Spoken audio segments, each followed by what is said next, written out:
Hello everyone. तो आज इस क्लास में हम डिस्कस करने वाले हैं चार्ल्स लैम को, जो बहुत ही प्रोमिनिएंट राइटर में से एक हैं। ये आपके पीजीटी हो गया, ईएमआरएस एंड बीपीएससी 2.0, आपके DSSS हो गया, आपके KVS हो गया, NBS हो गया, सभी में इम्पोर्टेंट हैं ये राइटर। तो फिर हम स्टार्ट करते हैं, टाइम को वेस्ट नहीं करते हैं। तो जल्दी से इस सेशन को स्टार्ट करते हैं। कोशिश करूँगी कि एक ही वीडियो में मैं चार्ल्स लैम को कंप्लीट कर दूँ, क्योंकि जितना भी इस राइटर से जितने भी क्वेश्चन आते हैं एग्ज़ाम में, सारा कुछ इस वीडियो में मैं कवर करने वाली हूँ। सो स्टार्ट करते हैं, लेट्स स्टार्ट। चार्ल्स लैम को पढ़ने वाले हैं जिनका बर्थ कब हुआ था 1775 में एंड इनकी डेथ कब हुई थी 1834 में। अब आगे देखते हैं यहाँ पे हम, ये आपके चार्ल्स लैम हैं। 10 Feb 1775 का इनका जन्म होता है, इनका बर्थ होता है, ये आपने याद रखना है।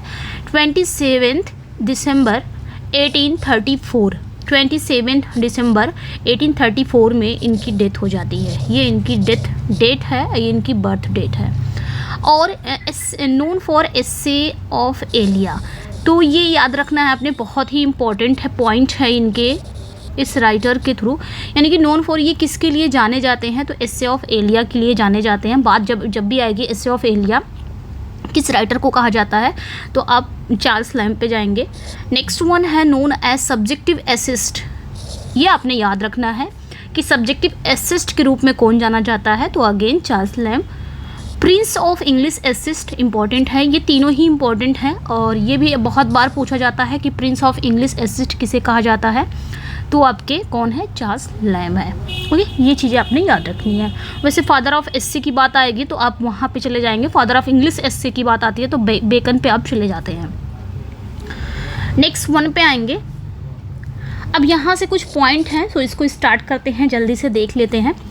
Charles Lamb born on February 10, 1775 in Inner Temple, London, England, and he was an English essayist and critic। तो यहाँ पे साफ कहा गया कि चार्ल्स लैम का जन्म कब हुआ था, 10 फरवरी को 1775 में इनर टेम्पल में हुआ था, जो कहाँ पे है, लंदन में, इंग्लैंड में हुआ था इनका जन्म। और ये एक इंग्लिश एसिस्ट थे और क्रिटिक थे, एक एसिस्ट थे, निबंधकार थे और आलोचक भी थे। मैं इसका हिंदी भी बताते जाऊँगी। He is best known for his essays of Elia. तो बात जब भी चार्ल्स लैम की आएगी तो ये एसेज ऑफ एलिया के नाम से जाने जाते हैं चार्ल्स लैम आपके। नेक्स्ट वन पॉइंट जो है आपका, he was the youngest child of Elizabeth Field and John Lamb. तो ये याद रखना है कि वो, इनकी मदर का नाम क्या था, ये मदर नेम है एलिजाबेथ फील्ड और ये फादर नेम है, इनके फादर का नाम था जॉन लैम एंड इनकी मदर का नाम था एलिजाबेथ फील्ड। तो एलिजाबेथ फील्ड और जॉन लैम के ये सबसे छोटे बेटे थे चार्ल्स लैम। और इनकी एक 11 साल की ओल्ड सिस्टर, इनकी एक बहन भी थी 11 साल की, मैरी, एंड इनका एक भाई था, बड़ा भाई था जॉन नाम का। तो ये याद रखना है कि ये ये जो आपके चार्ल्स लैम है, एलिजाबेथ फील्ड और जॉन लैम के सबसे छोटी संतान थी, उनकी 11 साल की बहन मैरी और जॉन नाम का एक बड़ा भाई था, ये याद रखना है। नेक्स्ट वन है, at the age of 7 he entered Christ hospital, a free boarding school. तो ये याद रखना है कि 7 साल की उम्र में उन्होंने एक free boarding school Christ hospital में उन्होंने एंटर्ड किया था, यानी कि प्रवेश लिया था, और फ्री बोर्डिंग था उनका, निःशुल्क बोर्डिंग स्कूल में। ओके, नेक्स्ट वन देखेंगे। लैम लेफ्ट स्कूल इन 1789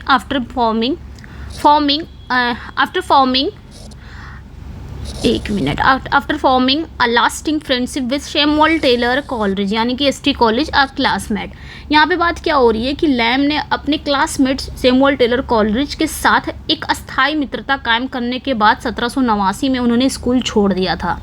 ठीक है, उन्होंने 1789 में स्कूल छोड़ दिया था और उनकी गहरी दोस्ती हो गई थी किससे, ST कॉलेज से। नेक्स्ट वन पे आते हैं।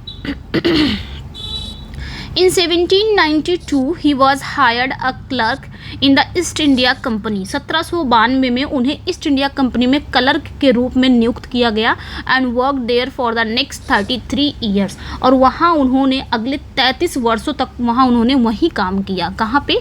एक एज ए क्लर्क उन्होंने ईस्ट इंडिया कंपनी में काम किया 33 साल तक।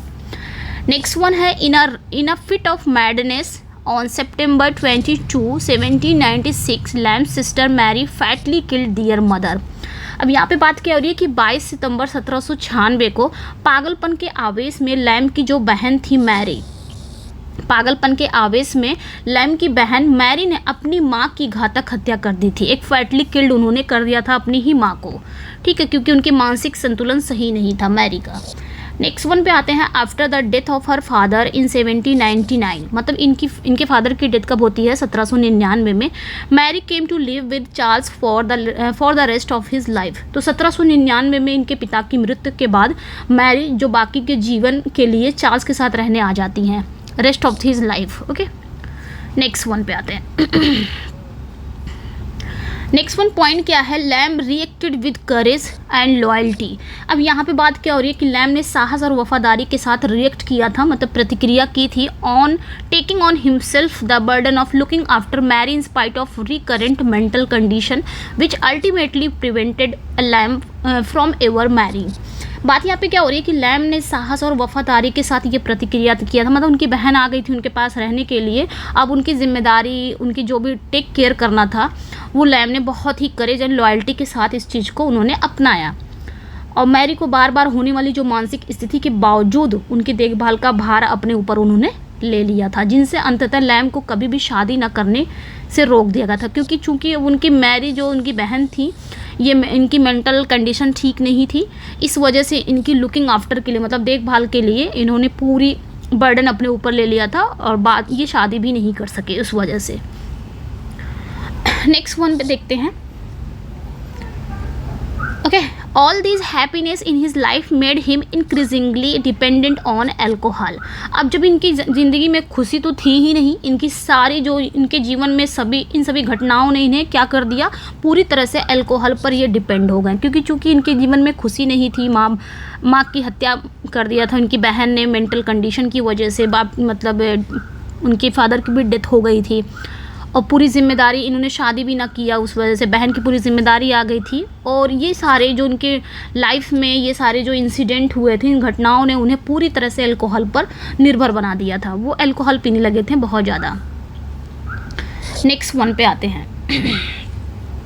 Lamps literary career begin in 1796। अब यहाँ पे लिटरेरी करियर की बात होने लगी कि लैम का जो लिटरेरी करियर था वो 1796 में शुरू हुआ था, when Coleridge publish four of Lamb's sonnet in his first volume poems on various subject. Important है ये कि लैम का करियर कब शुरू हुआ, जब कॉलरिज ने लैम के sonnet, four of Lamb's sonnet अपने फर्स्ट वॉल्यूम में पोएम्स ऑन वेरियस सब्जेक्ट में पब्लिश करा दिया था, तब यहाँ से लैम की लिटरेरी करियर शुरू हो गया था। 1796 में आपके कॉलरिज ने क्या किया, पोएम्स ऑन वेरियस सब्जेक्ट इनका फर्स्ट वॉल्यूम था कॉलरिज का, इसमें इन्होंने four of Lamb's sonnet, Lamb की सोनेट को इन्होंने पब्लिश करा दिया था, लैम की 4 सोनेट्स को। नेक्स्ट वन देखेंगे। Charles and his sister Mary had a period of mental illness. तो चार्ल्स लैम और उनकी जो बहन है मैरी मानसिक बीमारी के दौर से गुजर रहे थे, as he himself confessed in a letter, और उन्होंने खुद एक लेटर में ये कन्फेस किया है। Charles spend 6 weeks in a mental facility during 1795। उन्होंने एक लेटर में ये कबूल किया था, कन्फेस किया था कि चार्ल्स ने 1795 के दौरान 6 सप्ताह एक मानसिक सुविधा में बिताए थे उन्होंने, ठीक है, ये चीज़ें आपने ध्यान रखनी है, एक मेंटल फैसिलिटी में उन्होंने बिताया था 6 सप्ताह तक। नेक्स्ट वन है हिज ट्रेजेडी जॉन वुडविल। इनका एक वर्क है ट्रेजेडी, जो कब पब्लिश हुआ था, 1802 में पब्लिश हुआ था, जॉन वुडविल, ये याद रखना है, इंपॉर्टेंट है। नेक्स्ट वन है Tales from Shakespeare was written by Charles Lamb and Mary Lamb in 1807। Important लगाना चाहूँगी क्योंकि ये हर तरफ से ये इंपॉर्टेंट हो जाता है, टेल्स फ्रॉम शेक्सपियर आपके टीजीटी के लिए भी इम्पॉर्टेंट हो जाता है, क्योंकि इसमें शेक्सपियर का नाम है, तो ये आपके शेक्सपियर के, अगर आप शेक्सपियर जिसमें भी हैं वहाँ पे भी इम्पॉर्टेंट हो जाता है ये। ओके, तो यहाँ पे बात क्या हो रही है कि टेल्स फ्रॉम शेक्सपियर किसने लिखा था, चार्ल्स लैम्ब बात आती है और उनकी बहन मैरी लैम्ब ने लिखा था 1807 में। It was a retelling of the place for children. तो ये याद रखना है कि ये रीटेलिंग है, ये बच्चों के लिए एक प्ले का रीटेलिंग था, एक पुनर्कथन था, ये याद रखेंगे, tales from Shakespeare. Okay, next one देखेंगे the old familiar faces. Important है द ओल्ड फैमिलियर फेसेस, जो कब आया था, 1789 में आया था। Remains his best known poems although on an infant dying as soon as it was born, जो कब आया था 1828 in his finest poetic achievement.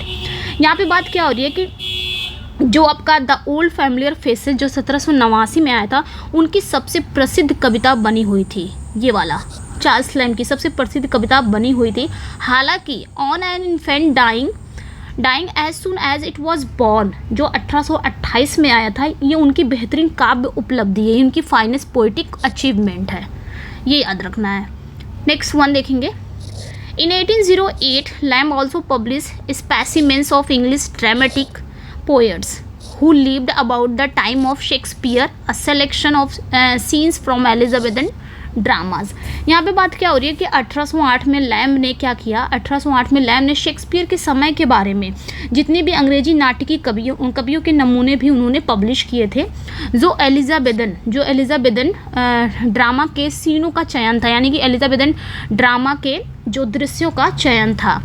It had considerable influence on the style of 19th century English versus.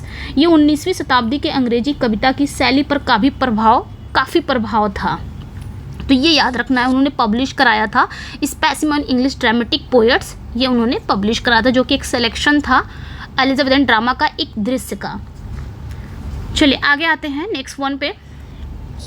In 1809 they publish Mrs Leicester school, a collection of stories supposedly told by pupils of a school in Hertfordshire।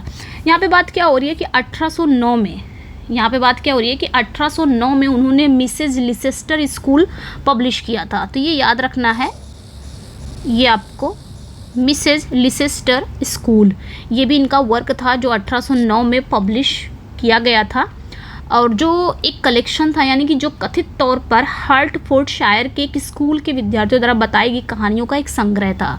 ये क्या था, एक collection stories था, और किसके द्वारा बताया गया था, हर्टफोर्डशायर के एक स्कूल के स्टूडेंट द्वारा बताई गई कहानियों का एक कलेक्शन था, ये याद रखना है। Okay, next one.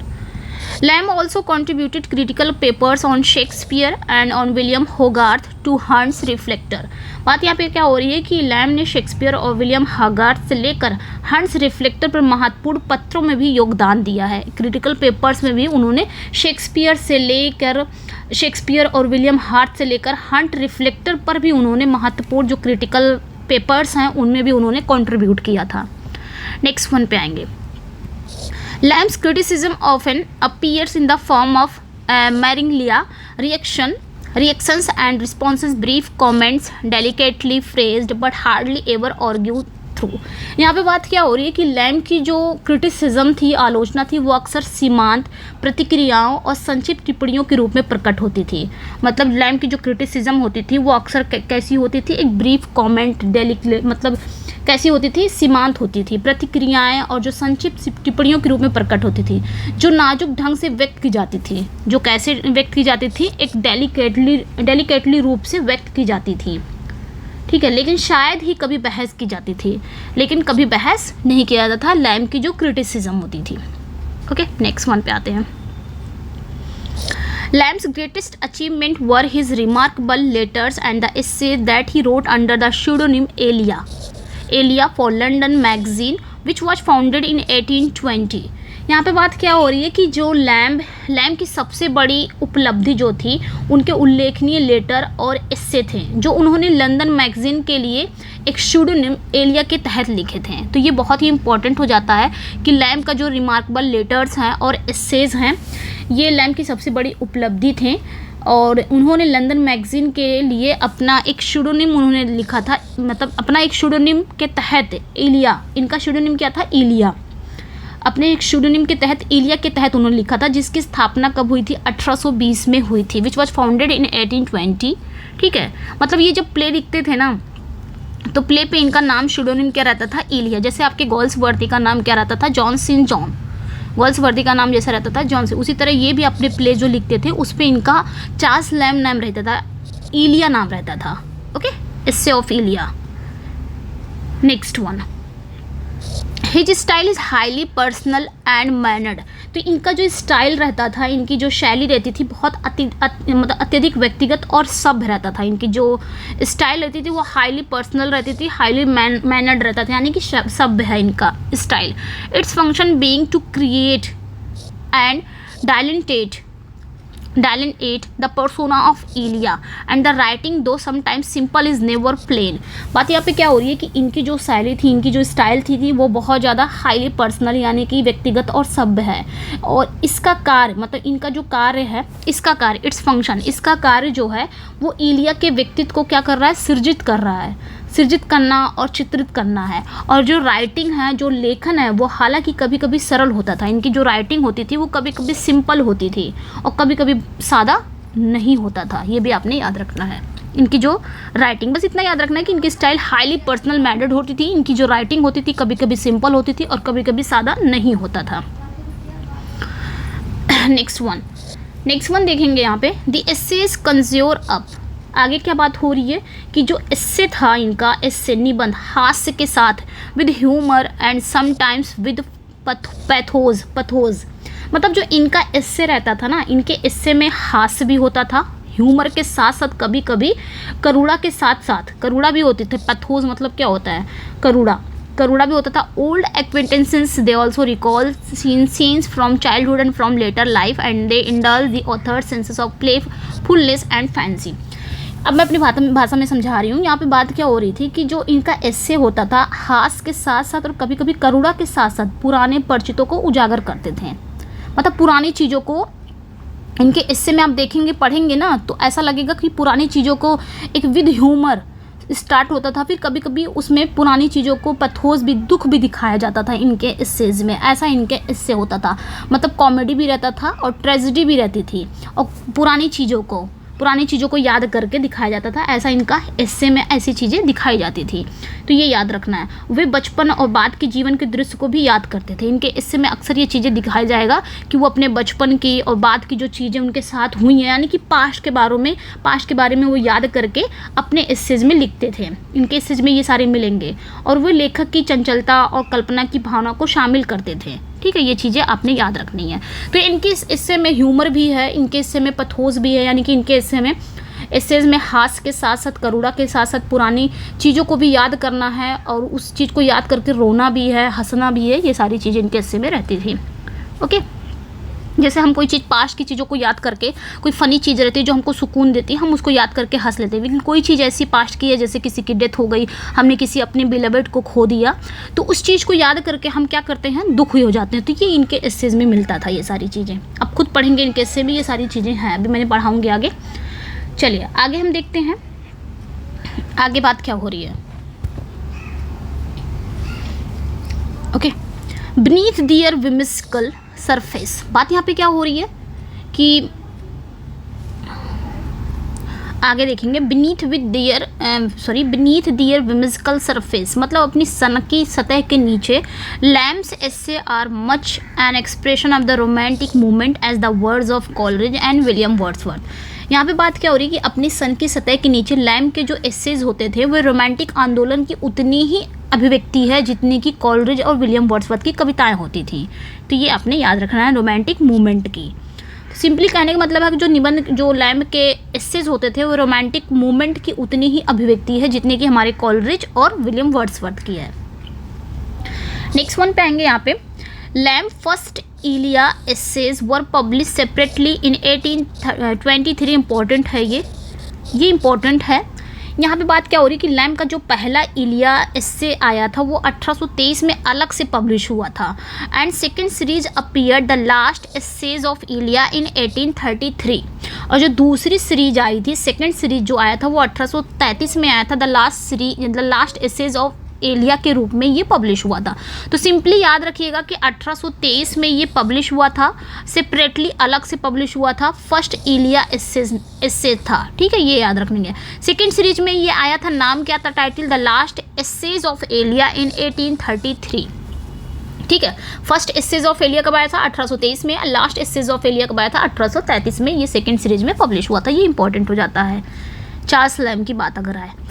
Next one देखेंगे, essays of Elia was criticized by Robert Southey in Quarterly Review and titled The Progress of Infidelity।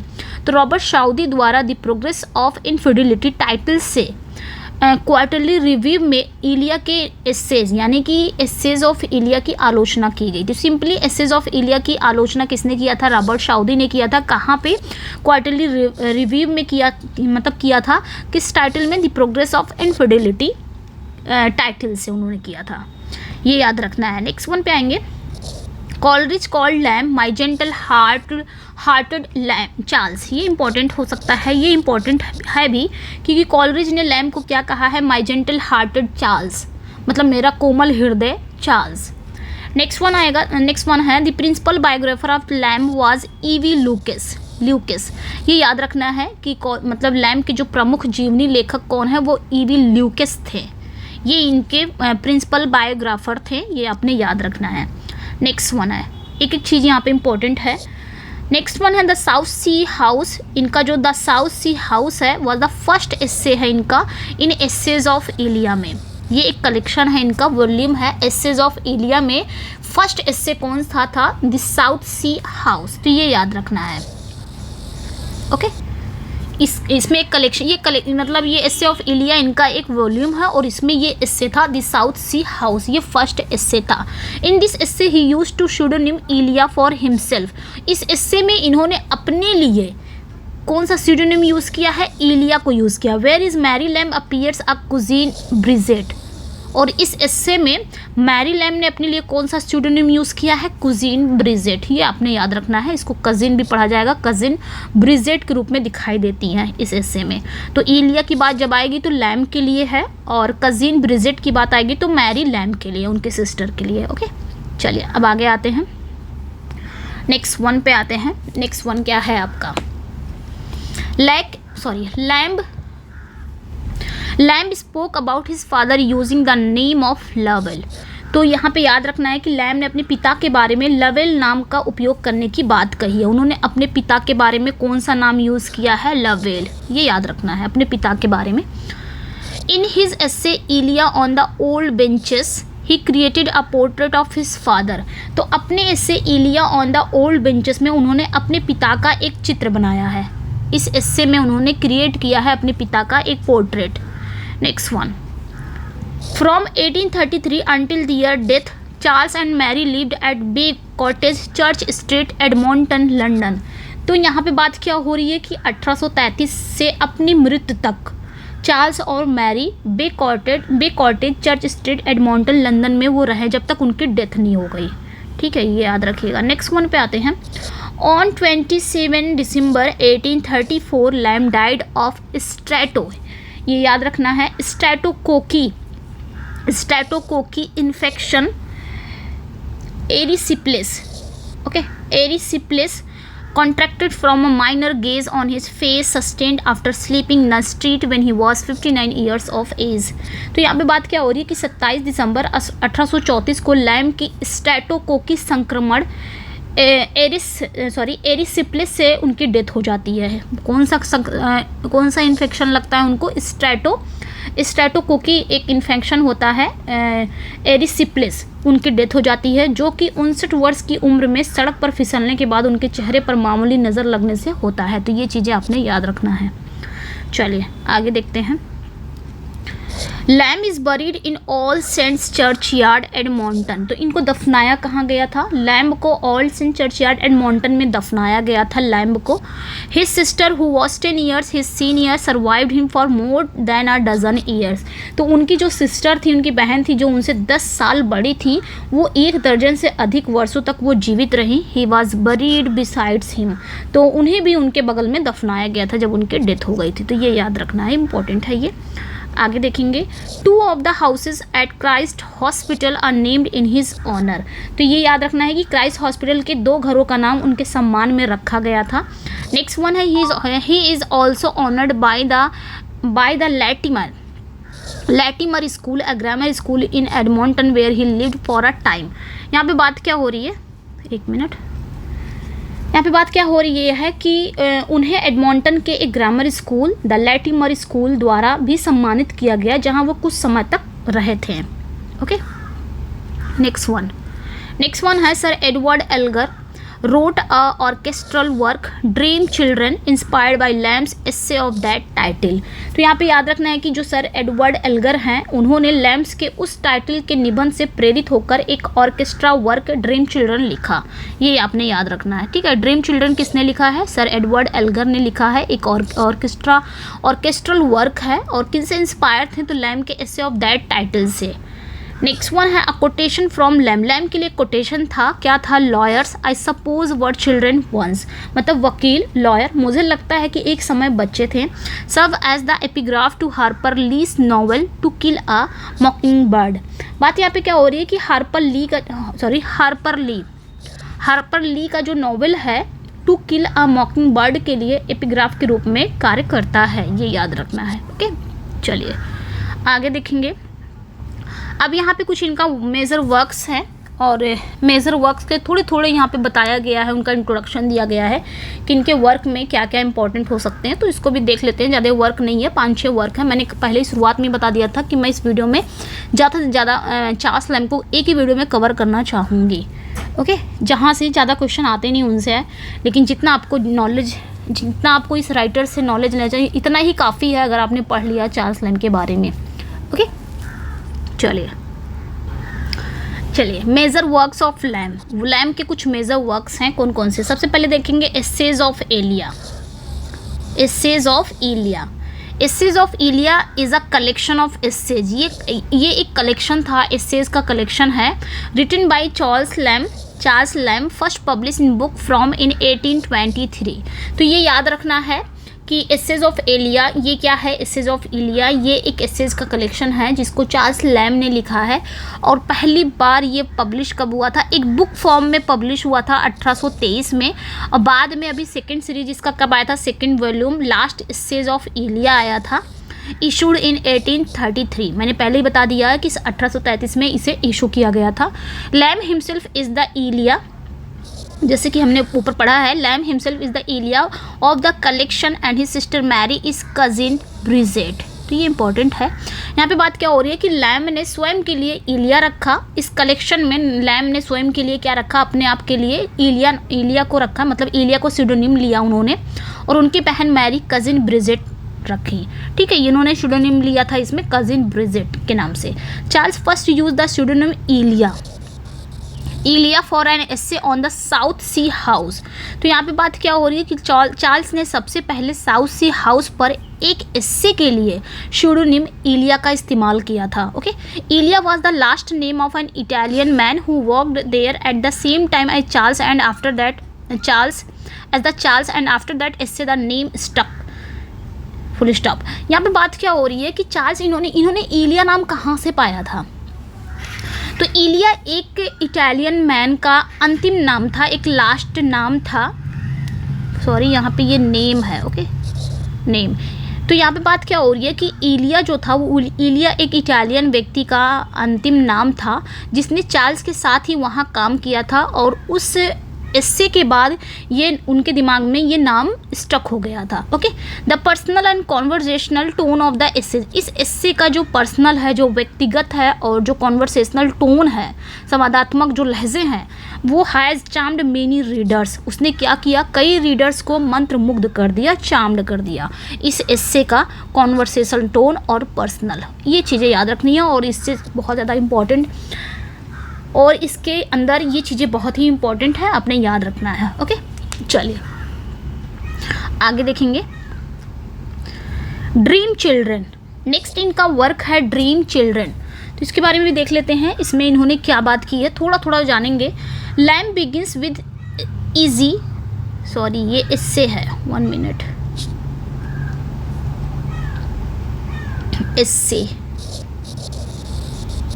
Okay, यहाँ पे बात क्या हो रही है कि Lamb begins with essay dream children by describing to his young children Alice and John.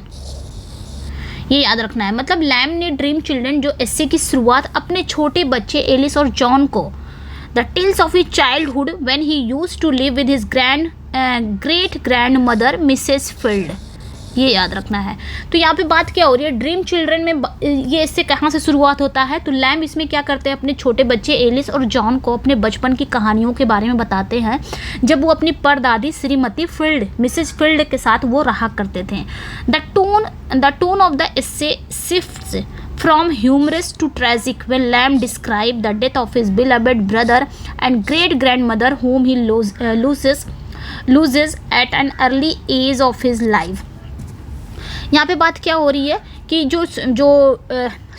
जो आपका एस्से है, एस्से का जो टोन है वो हास्य से दुखद में बदल जाता है, यानी कि एस्से का जो टोन है वो ह्यूमरस से ट्रेजिक में बदल जाता है, यानी कि कॉमेडी से ट्रेजेडी में बदल जाता है जब लैम अपने प्यारे भाई और परदादी की डेथ का वर्णन करते हैं, यानी कि अपने प्यारे भाई और परदादी के डेथ के बारे में बताते हैं जिन्हें वो अपने जीवन की कम उम्र में ही खो दिया था।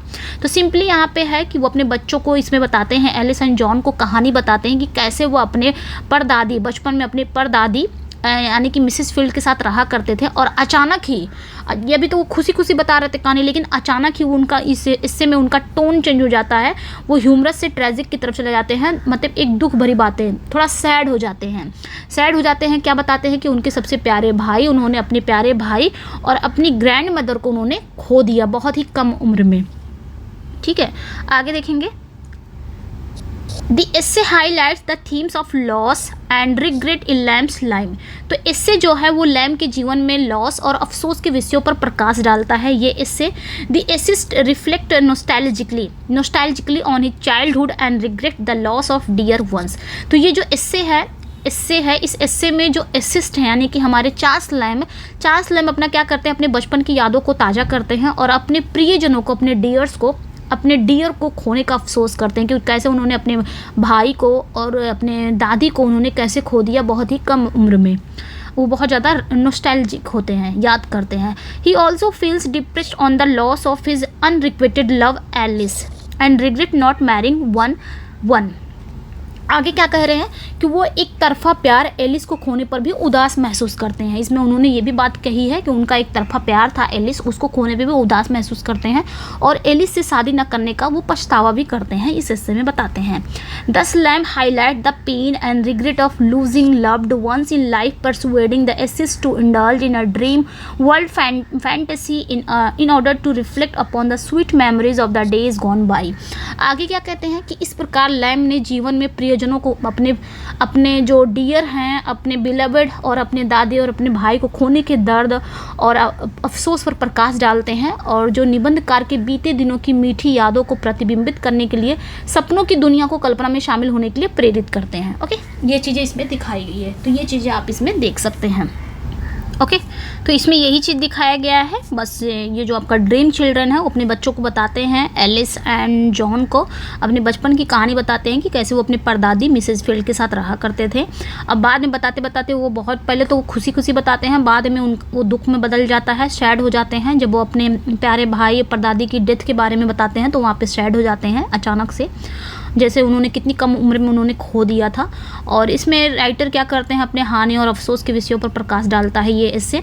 और राइटर इसमें अपने जो निबंधकार हैं वो अपने बचपन की यादों को ताज़ा करते हैं, अपने प्रियजनों को खोने का अफसोस करते हैं और एक तरफा प्यार एलिस को खोने से भी महसूस करते हैं। इनका एक तरफा जो प्यार रहते हैं बिलवेड, उनको भी खोने पे उदास महसूस करते हैं और उनसे शादी न करने का पछतावा भी करता है। ये सारी चीज़ें इसमें दिखाया गया। ओके, नेक्स्ट वन पे आते हैं। नेक्स्ट वन क्या है इनका, टेल्स फ्रॉम शेक्सपियर। तो 1 मिनट, नेक्स्ट वन क्या है, टेल्स फ्रॉम शेक्सपियर। इंपॉर्टेंट है ये। Tales from Shakespeare is an English children book written by Charles Lamb and Mary Lamb in 1807। तो टेल्स फ्रॉम शेक्सपियर 1807 में चार्ल्स लैम और Mary Lamb द्वारा लिखी गई एक अंग्रेजी बच्चों की किताब है ये। ओके, ये याद रखना है। Mary Lamb was responsible for retelling the comedies. तो इस कॉमेडीज मतलब मैरी लैम कॉमेडीज को दोबारा बताने के लिए जिम्मेदार थी। And Charles for the tragedies, और ट्रेजेडी को बताने के लिए कौन जिम्मेदार थे? वो चार्ल्स लैम थे। They omitted the more complex historical tales. उन्होंने क्या किया? जो बहुत ज़्यादा जटिल है यानी कि हिस्टोरिकल टेल्स हैं बहुत ज़्यादा, इंक्लूडिंग ऑल रोमन प्लेस। तो यहाँ पे बात क्या हो रहा है कि उन्होंने सभी रोमन प्लेस सहित अधिक जटिल ऐतिहासिक कहानियों को छोड़ दिया था। दे रिमूव्ड सब plots and sexual reference and wrote the preface together. उन्होंने सब प्लॉट में क्या कर दिया? उन्होंने सब प्लॉट और सेक्सुअल रेफरेंस को भी रिमूव कर दिया था, और जो प्रीफेस था उन्होंने एक साथ लिखा था। ये याद रखना है इसमें। ओके, चलिए नेक्स्ट वन देखेंगे। थोड़ा सा बड़ा है लेकिन है बहुत ही इंटरेस्टिंग है। डिजर्टेशन अपॉन रोस्ट पिग, यानी कि रोस्ट को मतलब पिग को भूनने पर एक निबंध इन्होंने लिखा था। तो it is a collection of food related essays. ये क्या है? ये भोजन से संबंधित एस्से का एक कलेक्शन है, ये याद रखना। ओके, तो ये क्या है? ये भोजन से संबंधित एसेज का एक कलेक्शन है। For a long period of human history, यानी कि मानव इतिहास के एक लंबी पीरियड के लिए people did not cook there meet but at it raw. जो लोग अपने मांस को पकाते नहीं थे बल्कि इसे कच्चे ही खाते थे। The writer claims that this was hinted in the writings of Confucius. ये याद रखना है, कन्फ्यूशियस। लेखक का दावा है कि कन्फ्यूशियस के लेखन में इसका उन्होंने हिंट दिया गया था, संकेत दिया गया था। Confucius essays goes on to describe how roasting was discovered by Bobo, the son of swineherd Hoti। बोबो होटी, यहाँ तक पहले बता देते हैं। यहाँ पे बात क्या हो रही है? 1 मिनट, इसको ऊपर करते हैं। यहाँ पे बात क्या हो रही है कि राइटर का दावा है कि कन्फ्यूशियस के जो लेखन है इसमें इनका संकेत दिया गया है कि कन्फ्यूशियस एस्से जो होते हैं, कन्फ्यूशियस एस्से में ये वर्णन किया गया है, बताया गया है कि कैसे भूनने की खोज किसने किया था। स्वाइनहर्ड के बेटे स्वाइनहर्ड होटी, ये नाम है स्वाइनहर्ड होटी, इनके बेटे बोबो ने की थी। कैसे भूना जाता, मतलब भूनने की खोज किसने किया था, ये कन्फ्यूशियस ऐसे बताता है कि भूनने की खोज रोस्टिंग को डिस्कवर किसने किया था। तो स्वाइनहर्ड होटी का बेटा था एक बोबो, इसने ही किया था। तो ये याद रखेंगे। Bobo was one day playing with fire and accidentally burn down his family's cottage along with the 9 pigs that were trapped in the blaze. Bobo क्या कर रहा था? एक दिन आग से खेल रहा था और गलती से आग में फंसे 9 पिग थे, 9 शुअरों के साथ उसके परिवार की झोपड़ी भी जल गई थी। तो ये याद रखना है। He found these Brunt pigs delicious and could not stop eating them. क्या हुआ कि उसे ये जले हुए जो पिग थे वो स्वादिष्ट लगे, जो सूअर थे वो स्वादिष्ट लगे और वह इन्हें खाने बंद नहीं कर सका। अचानक से एक्सीडेंटली हो गया था कि उसकी झोपड़ी में आग लग गई थी। उसकी झोपड़ी में आग लगी थी, बोबो खेल रहा था, आग से ही खेल रहा था और अचानक से एक्सीडेंटली उसकी झोपड़ी में आग लग गई और उस झोपड़ी में 9 पिग्स थे जो पूरी तरह से जल गए थे। अचानक से इसको बहुत पिग तुरंत ये खाने लगा तो इसको बहुत डिलीशियस लगा और वो could not stop eating them, रुक नहीं सका। When their secret was found out, और जब ये रहस्य बाहर आया, Hoti and Bobo were placed on trial on their town. तो जब ये रहस्य बाहर पता चला कि ऐसे ऐसे हुआ है, ऐसे ऐसे खाते, तो जो होटी और बोबो पर क्या हुआ, उनके शहर में मुकदमा चलाया गया। Later both were released without punishment, बाद में इन्हें बिना सजा के दिए ही रिहा कर दिया गया। तो ये चीज़ें डिजर्टेशन अपॉन रोस्ट पिग में बताया गया। ये कहानी, पूरी कहानी यहाँ पे बता दिया मैंने। ओके, चलिए आगे चलते हैं। आगे देखेंगे द कॉन्वेलसेंट। कॉन्वेलसेंट मतलब क्या होता है? रिकवरी। जो हमारी बीमारी के बाद रिकवरी होती है उसी को बोलते हैं कॉन्वेलसेंट। द कॉन्वेलसेंट लैम्ब, ये भी एक एस्से है लैम्ब का। ये बहुत जितने भी इंपॉर्टेंट है वो मैंने इसमें लिए हैं। The convalescent Lamb describe his sickness and recovery in the essays. The convalescent, बात यहाँ पे क्या हो रही है? द कॉन्वेलसेंट एस्से में जो उसमें क्या कर रहे हैं उन्होंने, इस एस्से में एक बीमार व्यक्ति की आगे रुक जाओ एक minute. The convalescent Lamb describe his sickness. Lamb इसमें क्या करते हैं? अपने सिकनेस के बारे में बताते हैं। इस एस्से में वो रिकवरी के बारे में, अपनी बीमारी से कैसे उनको बीमारी होती है, कैसे उन्होंने रिकवरी कर लिया उस पर।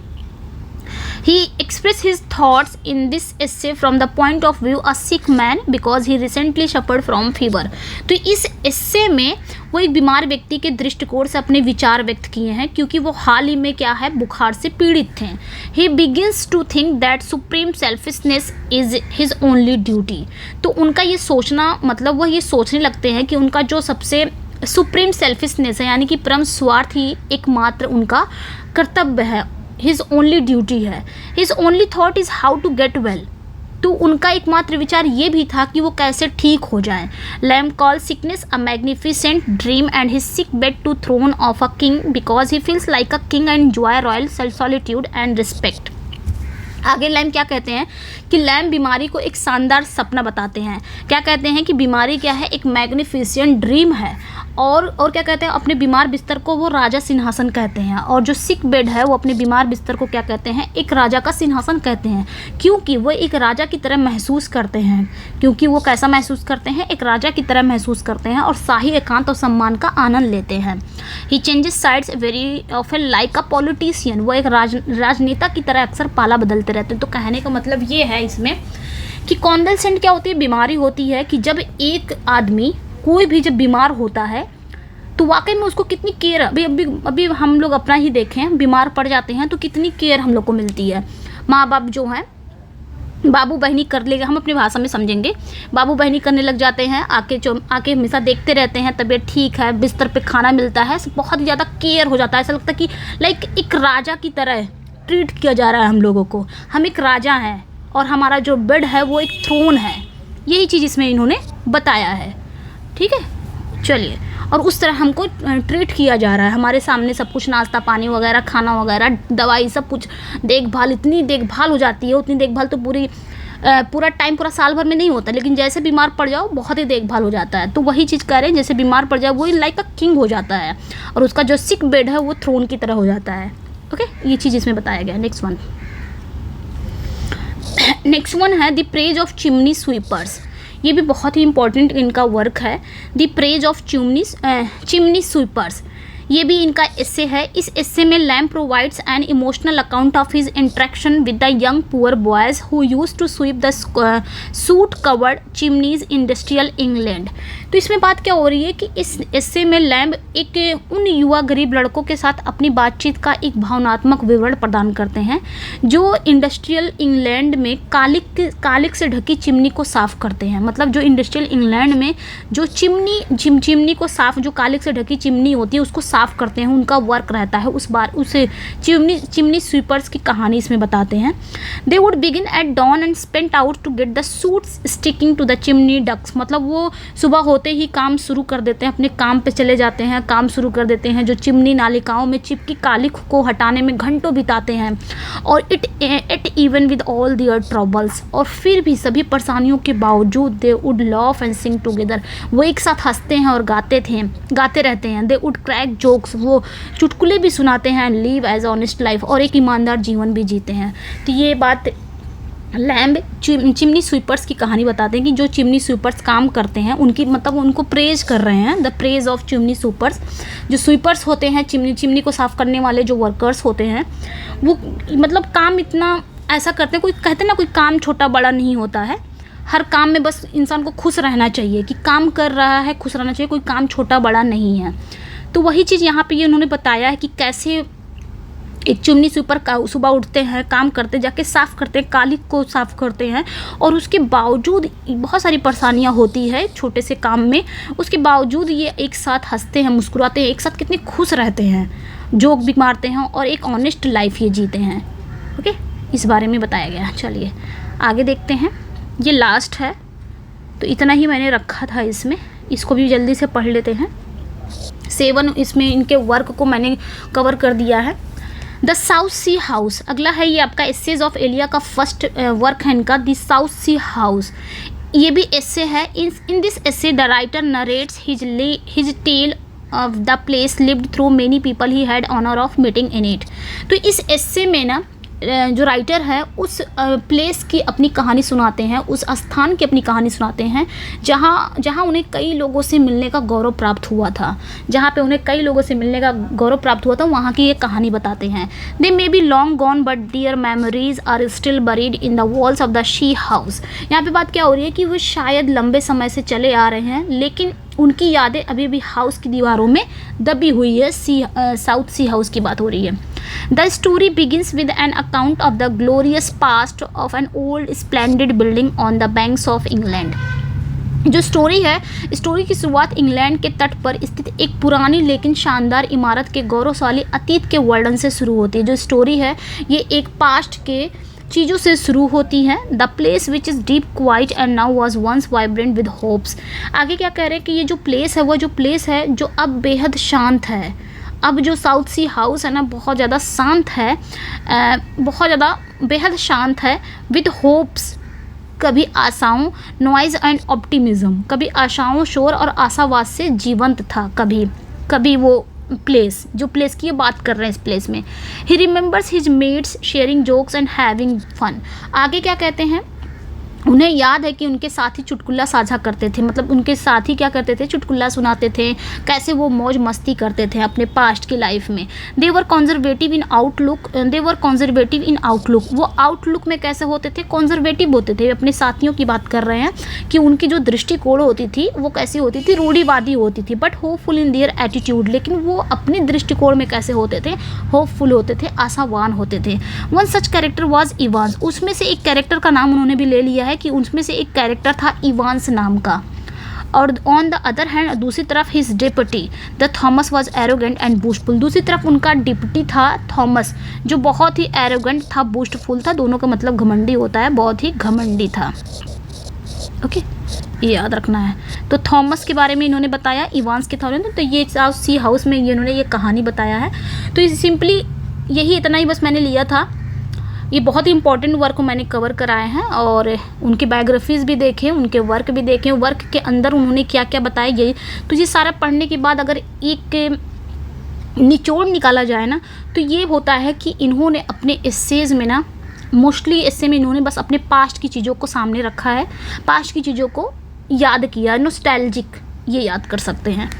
ओके, तो ये थे आपके 4 स्लैम मैंने इस वीडियो में कवर करना चाहा है। जितना क्वेश्चन यहाँ से जहाँ से क्वेश्चन बनते हैं तो आपका ये पढ़ लीजिएगा, आप इसको अच्छे से रिवीजन कर लीजिएगा। ओके, तो इसका पीडीएफ चाहिए तो टेलीग्राम पे हीना इंग्लिश क्लासेस से आप ज्वाइन हो सकते हैं, वहाँ पे इसका पीडीएफ मिल जाएगा। ओके, आगे तो नहीं होगा, नहीं आगे नहीं है, बस इतना ही था। चलिए, कैसा लगा अपना फीडबैक ज़रूर दीजिएगा और 3:30 PM पे क्लास पे भी जुड़ जाइएगा। लाइव क्लास आपकी होगी 3:30 पे, आपकी हिस्ट्री ऑफ इंग्लिश लिटरेचर की बहुत इंपॉर्टेंट क्लास होगी, तो आप लोग ज़रूर जुड़िएगा। चलिए फिर मिलते हैं नेक्स्ट वीडियो में। Thank you for watching, bye bye.